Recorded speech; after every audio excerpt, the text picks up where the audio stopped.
Hello guys, welcome to the third and last video of this week, I think. Yes. We had these African slaves already in North America. That was the last thing that we mentioned.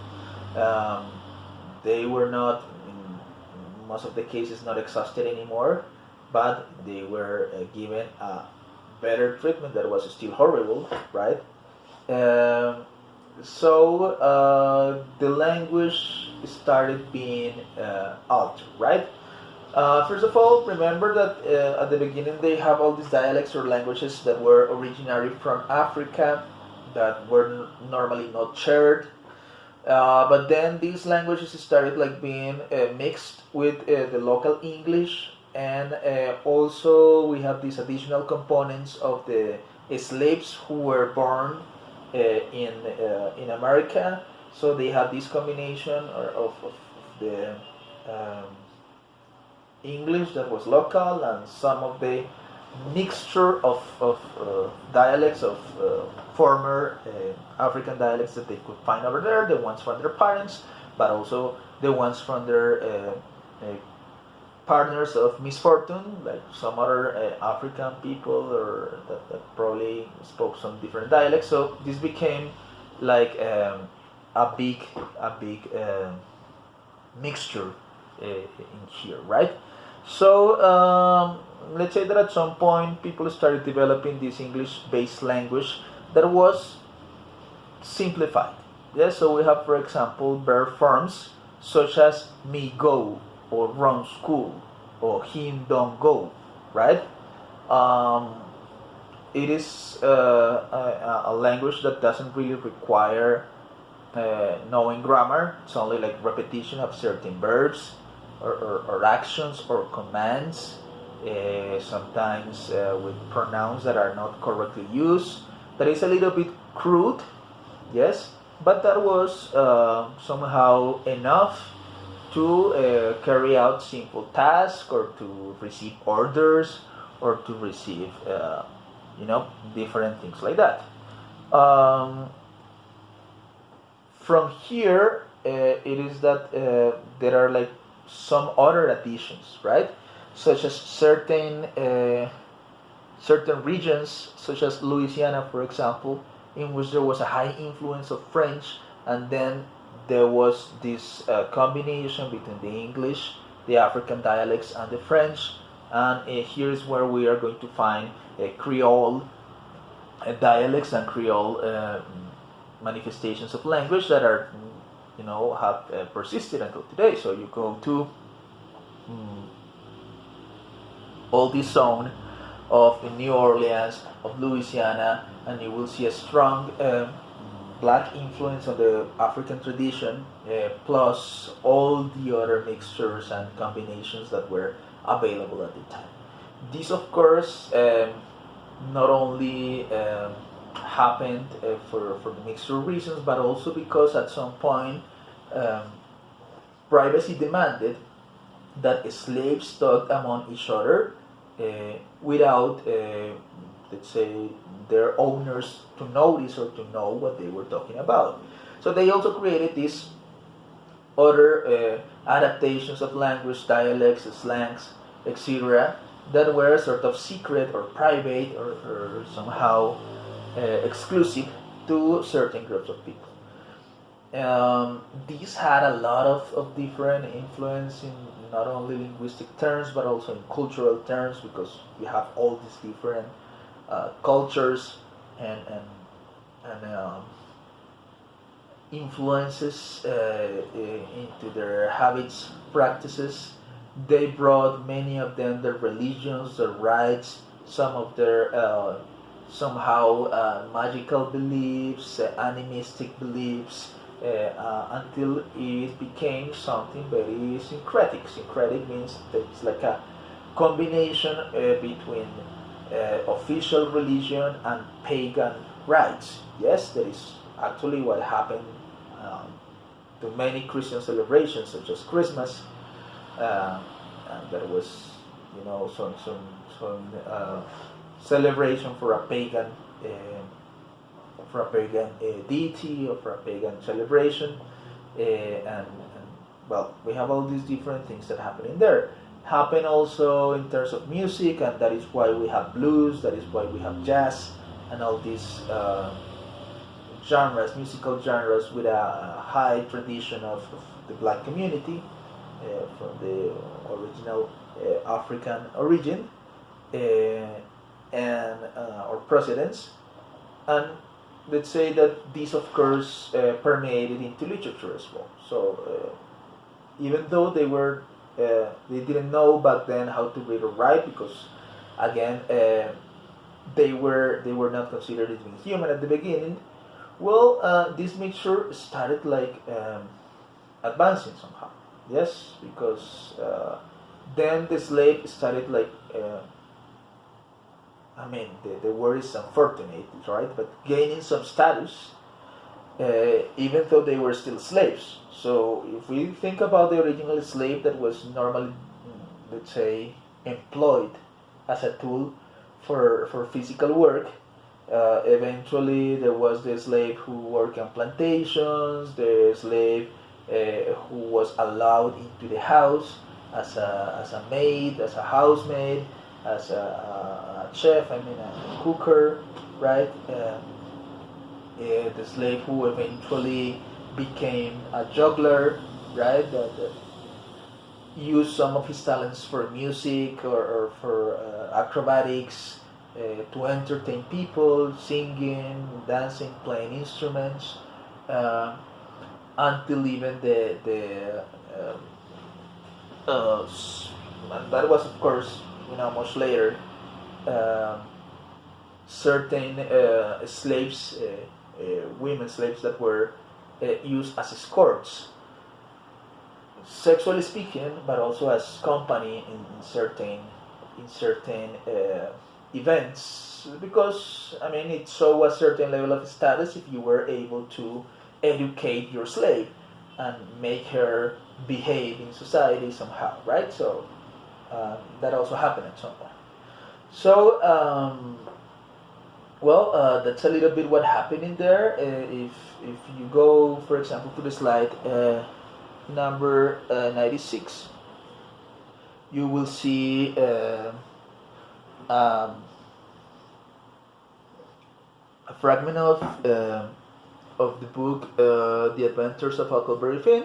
The ones of you taken elective with me, probably you remember that, and let's say that this is a reproduction, a phonetic reproduction of the way they spoke, right? So let's take a look at the slide 96. It says something like, "Goodness gracious, is that you?" with D, no? "Is that you, Huck? And you ain't dead? And you ain't drowned it?" There's like a mistake over there in the verb, no? Like it is used only with the ed. It's a common mistake that children do, no? If you say go and then the past is goed, yes, that's a mistake like that. Use back again. It's too good for true, honey. It's too good for true. Let me look at you, child, in that way. Let me follow you. No, you ain't dead. Use back again. Live and sound, just the same old hug, thanks to goodness, right? And down there you will see a translation of what would be like the proper English, right? So let's say this process of slavery was horrible and justifiable, but even the worst things and the worst acts of humankind at some point had some good repercussion. Yes, like it is not a total loss. This Holocaust of people, abuse, death, suffering, and trauma. At least, I mean, it's not a big reward, and of course, it doesn't justify it. But at least it gave us a heritage of very rich linguistic tradition, and musical tradition, and literary tradition, and everything else, right? Well, I would like to close this intervention by saying how, for example, in Renaissance, the role of women was much more relevant. It is called even the Elizabethan period as well. So there was a ruler who was a woman, which is something important somehow. But nevertheless, in British colonialism, there was like a regression. I mean, it's interesting that this is happening simultaneously. It's more or less the same years. And while in Britain they are advancing a little bit on the role of women and their repercussion, and even though we still don't have any famous writer who's a woman, at least we're seeing all this little bit of an advance. I say little bit because they were not even actresses. I think I forgot to tell you this, that for example in Shakespeare plays, they didn't hire any actress, any woman. Like the roles performed by women were normally assigned to men. So the original versions of Romeo and Juliet were two guys. Yes, just the other guy had like a wig and was characterized as a woman. Normally they picked very young guys without beard, without mustache or something like that, or they made them shape very well, so they look a little bit feminine, because still like women were not considered able enough to portray or to act.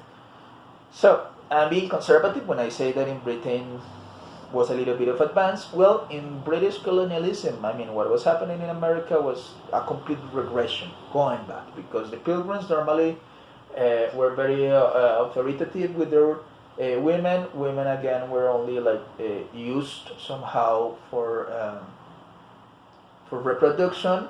The only thing is that it's like public, or let's say very explicit rapings or abuse. Well, didn't happen, but for sure that happened closed door, right?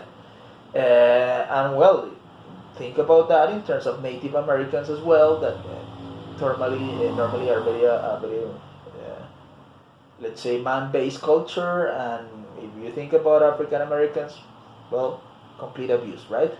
In all the senses that you can imagine. So well, here we go with this little going forward and backwards in terms of women's role, women rolling here. Well, guys, so let me explain what we're going to do with the first assignment of the week. The assignment number 1. So pay close attention. I am going to upload some poems that are originally from Native American people, right? So this is pretty close to British colonialism, no? Like this particular literary production will not be focused on the Pilgrim, like the people who came from Britain, but from the local people. So I'm going to upload this a list of poems. I don't know, there are 10, 12, don't remember exactly how many are them, that were created for Native American people, that of course were originally in their language, and eventually were translated and adapted into English. So please, I am going to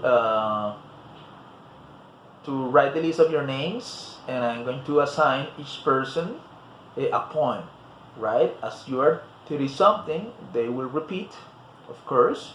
So 2 or 3 people will have the same poem. This is just a matter of organization. Just form groups, create your groups of maximum 4 people, right? And among the 4, you're going to select one of the poems. Yes, it's not necessary that people with the same poem associate. It can be different groups. It's up to you. So you're going to, from the collective 4 poems that you have, you select one, and you're going to do 2 things. Okay. First of all, you are going to paraphrase the poem. You're going to retell it. Yeah. You're going to try to mention again, like what is the poem about. Yeah. So if there is a poem that usually is figurative and there are some symbolic things, so you're going to try to explain that. Depending on the length of the poem, you will do it in more or less words. I would say that a paragraph, 2 paragraphs, it's okay. Yes, that should be enough. I mean, if it's clear enough, it should be enough to mention what is the poem about. And second, I mentioned before that this is British colonialism, right? So you're going to mention why. I mean, the first reason will be because they were written by Native American, well, they were created by Native American people, right? But let's go a little bit deeper, try to think about anything related to the environment, to their possible way of life, to any relationship that they may have with nature, well, whatever, okay? So you're going to provide at least 3 reasons why this can be considered part of British colonialism, right? Now, it may happen that probably one of those poems, even though were written in this time of the British colonialism, maybe you think that they belong to another period, yes, to Anglo-Saxon or Middle English or to Renaissance, right? So if that's the case, fine, feel free to mention that and to say, no, this is not from British colonialism. I think that it belongs to somehow a different period. Justify that. So 3 reasons. Remember, so we have 2, let's say, parts or 2 segments to the assignment number 1. The first one, paraphrase the poem, mention what is that about, try to find out the symbolisms, do that in maximum 2 paragraphs. And second, provide 3 reasons to this to be classified in British colonialism period or any of the other ones that you think. We have done this exercise already, just with different periods, so you already know certain things to avoid, yes, such as I don't know. This poem is in very modern English, so it cannot be Renaissance, for example. Well, that's not a reason. Remember that I'm telling you that these poems were created originally by the Native American, and eventually they were collected and they were translated, modernized, and written, because they were not even written. Most of them are oral. So what we have are some of adaptations or records in there. Okay, so that's one thing. No, because I have seen problems with some of you within saying, oh no, so this doesn't have all English, so it is not Anglo-Saxon, for example. No, sometimes we have modernized versions, but the topics, the themes seems to be adequate for a certain period. Okay, so that's it, guys. That's for the assignment number 1. Thank you very much for your attention, and thank you very much. And thank you very much. Repeating, thank you very much. Thank you very much. Bye bye.